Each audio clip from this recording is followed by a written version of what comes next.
Ahlan teman-teman sekalian, selamat datang di channel ini di edisi PBB, Podcast Baca Buku. Ini adalah PBB episode 1, so for your info, jadi di konten ini teman-teman akan mendengarkan kami membaca suatu bab atau inti tema menarik dari sebuah buku yang bertujuan untuk memudahkan transformasi ilmu dan berbagi pengetahuan seputar apapun itu. Jadi, buat teman-teman yang lagi santai atau mungkin sibuk dengan banyak hal, tapi ingin menambah wawasan baru atau memperkuat wawasan yang sudah diketahui, maka kamu sedang mendengarkan channel yang tepat untuk menjawab kebutuhan wawasanmu. Karena di podcast ini, kamu akan mendapat pengetahuan dan kisah-kisah inspiratif melalui buku-buku pilihan para penulis hebat, dan tentunya kamu bisa request tentang next topic yang nantinya akan kami bahas dan berikan referensi bukunya. Jadi, tunggu apa lagi? Subscribe dan kami akan setia menemani sepinya kamu ketika di perjalanan atau sambil menunggu nyenyak datang saat mau tidur, sambil ngerjain tugas kuliah, tugas kantor, dan lain-lain yang tentunya ada pengetahuan dan manfaat baru setelah kamu mendengarkan podcast ini.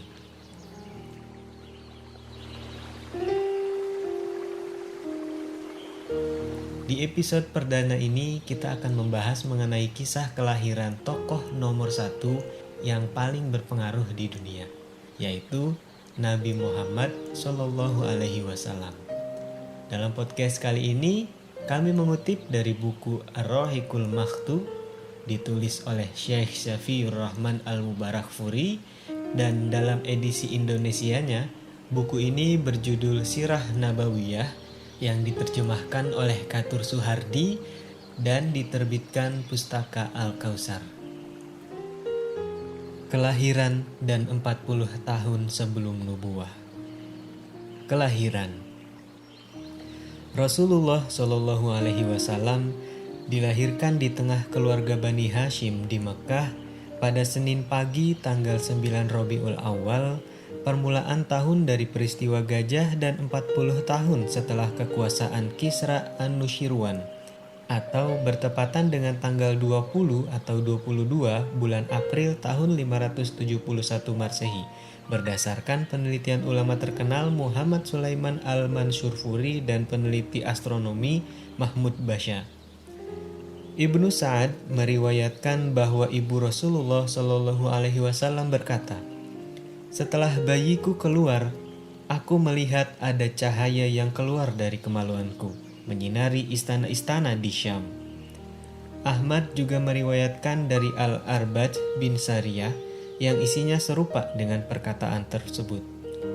Diriwayatkan bahwa ada beberapa bukti pendukung kerasulan bertepatan dengan saat kelahiran beliau, yaitu runtuhnya 10 balkon istana Kisra dan padamnya api yang biasa disembah orang-orang Majusi, serta runtuhnya beberapa gereja di sekitar Buhairah setelah gereja-gereja itu ambles ke tanah.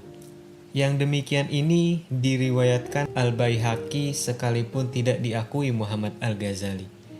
Setelah Aminah melahirkan, dia mengirim utusan ke tempat kakeknya Abdul Muthalib untuk menyampaikan kabar gembira tentang kelahiran cucunya. Maka Abdul Muthalib datang dengan perasaan sukacita, lalu membawa beliau ke dalam Ka'bah seraya berdoa kepada Allah dan bersyukur kepadanya. Dia memilih nama Muhammad bagi beliau. Nama ini belum pernah dikenal di kalangan Arab. Beliau dikhitan pada hari ke-7 seperti yang biasa dilakukan orang-orang Arab. Wanita pertama yang menyusui beliau setelah ibundanya adalah Suwaibah, hamba sahaya Abu Lahab yang kebetulan sedang menyusui anaknya yang bernama Masruh. Yang sebelum itu, wanita ini juga menyusui Hamzah bin Abdul Muthalib. Setelah itu, dia menyusui Abu Salamah bin Abdul Asad Al-Makhzumi. Di tengah Bani Sa'ad. Tradisi yang berjalan di kalangan bangsa Arab yang relatif sudah maju, mereka mencari wanita-wanita yang bisa menyusui anaknya. sebagai langkah untuk menjauhkan anak-anak itu dari penyakit yang bisa menjalar di daerah yang sudah maju, agar tubuh bayi menjadi kuat, otot-ototnya kekar, dan agar keluarga yang menyusui bisa melatih bahasa Arab dengan fasih. Maka Abdul Muthalib mencari wanita dari Bani Sa'ad bin Bakhr agar menyusui beliau, yaitu Halimah bin Abu Zu'aib dengan didampingi suaminya Al-Harits bin Abdul Uzza yang berjuluk Abu Kabsyah dari kabilah yang sama. Saudara-saudara Nabi Shallallahu Alaihi Wasallam dari satu susunan di sana adalah Abdullah bin Al-Haris, Anisa binti Al-Haris, Huzafah atau Juzamah binti Al-Haris yang julukannya justru lebih populer daripada namanya sendiri, yaitu Asyaima. Wanita inilah yang menyusui beliau dan Abu Sufyan bin Al-Haris bin Abdul Muthalib, anak paman beliau. Paman beliau Hamzah bin Abdul Muthalib juga disusui di Bani Sa'ad bin Bakhr. Suatu hari, ibu susuan Rasulullah Shallallahu Alaihi Wasallam ini juga pernah menyusui Hamzah selagi beliau masih dalam susuannya. Jadi, Hamzah adalah saudara Rasulullah Shallallahu Alaihi Wasallam dari dua pihak, yaitu Suwaibah dan dari Halimah As-Sa'diyah. Halimah bisa merasakan barokah yang dibawa beliau, sehingga bisa mengundang decak kekaguman. Inilah penuturannya sebagaimana dikatakan Ibnu Ishaq bahwa Halimah pernah berkisah. Suatu kali dia pergi dari negerinya bersama suaminya dan anaknya yang masih kecil dan disusuinya. Bersama beberapa wanita dari Bani Sa'ad, tujuan mereka adalah mencari anak yang bisa disusui. Dia berkata, "Itu terjadi pada masa pacaklik. Tak banyak kekayaan kami yang tersisa.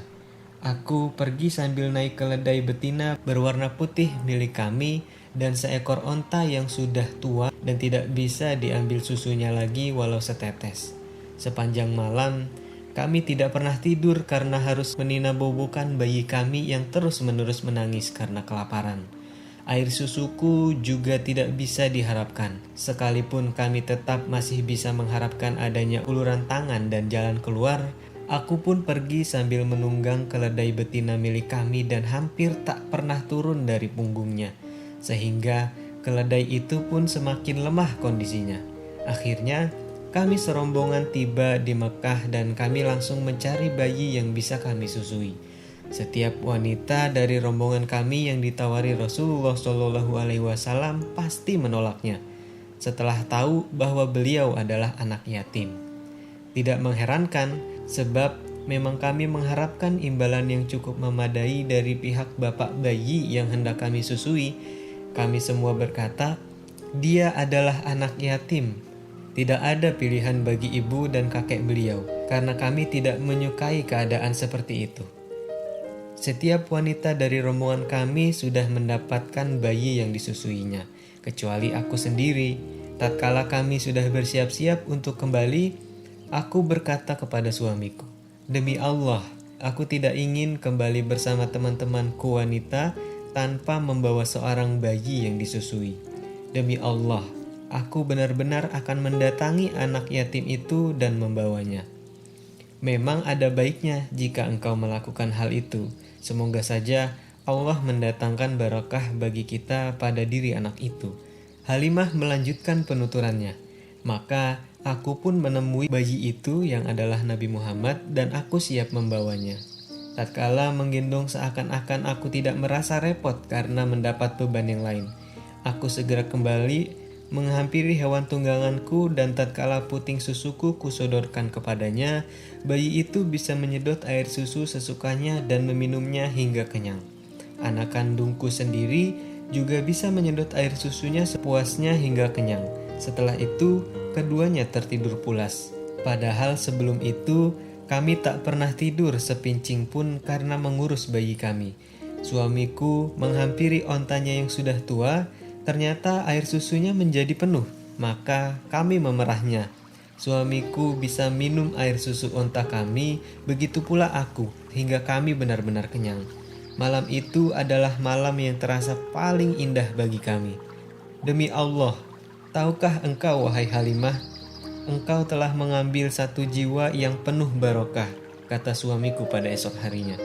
Demi Allah, aku pun berharap yang demikian itu, kataku. Halimah melanjutkan penuturannya, kemudian kami pun siap-siap pergi menunggangi keledaiku.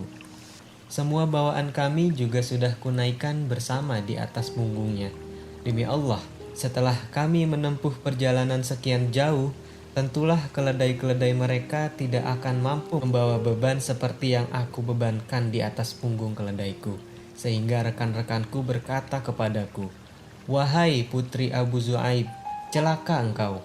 Tunggulah kami, bukankah ini keledaimu yang pernah engkau bawa bersama kita dulu?" Demi Allah, begitulah, ini adalah keledaiku yang dulu, kataku. Demi Allah, keledaimu itu kini bertambah perkasa, kata mereka. Kami pun tiba di tempat tinggal kami di daerah Bani Sa'ad. Aku tidak pernah melihat sepetak tanah pun yang lebih subur saat itu.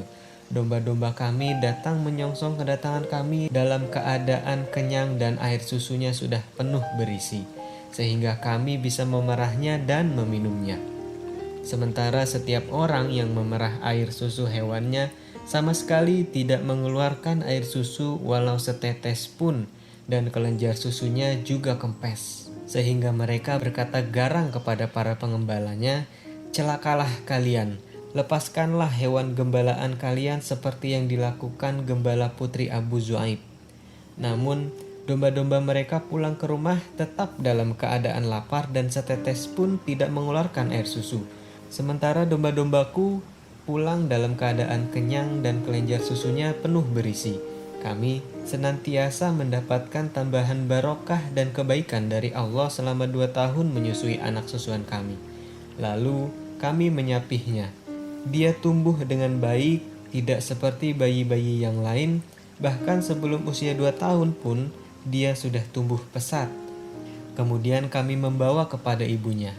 Meskipun kami berharap agar anak itu tetap berada di tengah-tengah kami, karena kami bisa merasakan barokahnya. Maka kami menyampaikan niat ini kepada ibunya. Aku berkata kepadanya, "Andai saja engkau sudi membiarkan anak ini tetap bersama kami hingga menjadi besar, sebab aku khawatir dia terserang penyakit yang biasa menjalar di Mekah." Kami terus merayu ibunya agar dia berkenan mengembalikan anak itu tinggal bersama kami. Begitulah Rasulullah tinggal di tengah Bani Sa'ad, hingga tatkala berumur 4 atau 5 tahun peristiwa pembelahan dada beliau. Muslim meriwayatkan dari Anas bahwa Rasulullah Shallallahu Alaihi Wasallam didatangi Jibril yang saat itu beliau sedang bermain-main dengan beberapa anak kecil lainnya. Jibril memegang beliau dan menelentangkannya, lalu membelah dada dan mengeluarkan hati beliau dan mengeluarkan segumpal darah dari dada beliau seraya berkata, "Ini adalah bagian setan yang ada pada dirimu." Lalu Jibril mencucinya di sebuah baskom dari emas dengan menggunakan air zam-zam, kemudian menata dan memasukkan ke tempat semula. Anak-anak kecil lainnya berlarian mencari ibu susunya dan berkata, "Muhammad telah dibunuh." Mereka pun datang menghampiri beliau yang wajah beliau semakin berseri. Kembali ke pangkuan ibunda tercinta. Dengan adanya peristiwa pembelahan dada itu, Halimah merasa khawatir terhadap keselamatan beliau, hingga dia mengembalikan kepada ibu beliau. Maka beliau hidup bersama ibunda tercinta hingga berumur 6 tahun. Aminah merasa perlu mengenang suaminya yang telah meninggal dunia dengan cara mengunjungi kuburannya di Yasrib. Maka dia pergi dari Mekah untuk menempuh perjalanan sejauh 500 km bersama putranya yang yatim, Muhammad SAW, disertai pembantu wanitanya Ummu Aiman. Abdul Muthalib mendukung hal ini. Setelah menetap selama sebulan di Madinah, Aminah dan rombongannya siap-siap untuk kembali ke Mekah. Dalam perjalanan pulang itu dia jatuh sakit dan akhirnya meninggal dunia di Abwa yang terletak antara Mekah dan Madinah. Kembali ke kakek yang penuh kasih sayang. Kemudian beliau kembali ke tempat kakeknya Abdul Muthalib di Mekah. Perasaan kasih sayang di dalam sanubari terhadap cucunya yang kini yatim piatu semakin terpuruk. Cucunya yang harus menghadapi cobaan baru di atas lukanya yang lama, hatinya bergetar oleh perasaan kasih sayang yang tidak pernah dirasakan sekalipun terhadap anak-anaknya sendiri. Dia tidak ingin cucunya hidup sebatang kara. Bahkan dia lebih mengutamakan cucunya daripada anak-anaknya. Ibnu Hashim berkata, ada sebuah dipan yang diletakkan di dekat Ka'bah untuk Abdul Muthalib. Kerabat-kerabatnya biasa duduk di sekeliling dipan itu hingga Abdul Muthalib keluar ke sana. Dan tak seorang pun di antara mereka yang berani duduk di dipan itu sebagai penghormatan terhadap dirinya. Suatu kali selagi Rasulullah Shallallahu Alaihi Wasallam menjadi anak kecil yang montok, beliau duduk di atas dipan itu. Paman-paman beliau langsung memegang dan menahan agar tidak duduk di dipan itu. Tatkala Abdul Muthalib melihat kejadian ini, dia berkata, "Biarkanlah anak-anakku ini. Demi Allah, sesungguhnya dia akan memiliki kedudukan yang agung." Kemudian Abdul Muthalib duduk bersama beliau di atas dipannya, sambil mengelus punggung beliau dan senantiasa merasa gembira terhadap apapun yang beliau lakukan. Pada usia 8 tahun lebih 2 bulan 10 hari dari umur Rasulullah SAW, kakek beliau meninggal dunia di Makkah. Sebelum meninggal, Abdul Muthalib sudah berpesan menitipkan pengasuhan sang cucu kepada pamannya Abu Thalib, saudara kandung bapak beliau. Di bawah asuhan paman, Abu Thalib melaksanakan hak anak saudaranya dengan sepenuhnya dan menganggap seperti anaknya sendiri. Bahkan Abu Thalib lebih mendahulukan kepentingan beliau daripada anak-anaknya sendiri, mengkhususkan perhatian dan penghormatan. Hingga berumur lebih dari 40 tahun, beliau mendapatkan kehormatan di sisi Abu Thalib. Hidup di bawah penjagaannya, rela menjalin persahabatan dan bermusuhan dengan orang lain demi membela diri beliau. Pembahasan mengenai masalah ini akan disampaikan di tempatnya tersendiri. Itulah tadi isi dari buku Sirah Nabawiyah tentang kelahiran Nabi Shallallahu Alaihi Wasallam. Semoga dapat menambah kecintaan kita kepadanya bagi yang muslim. Dan akhirnya saya Ifat dari Kopi Tema. See you next video.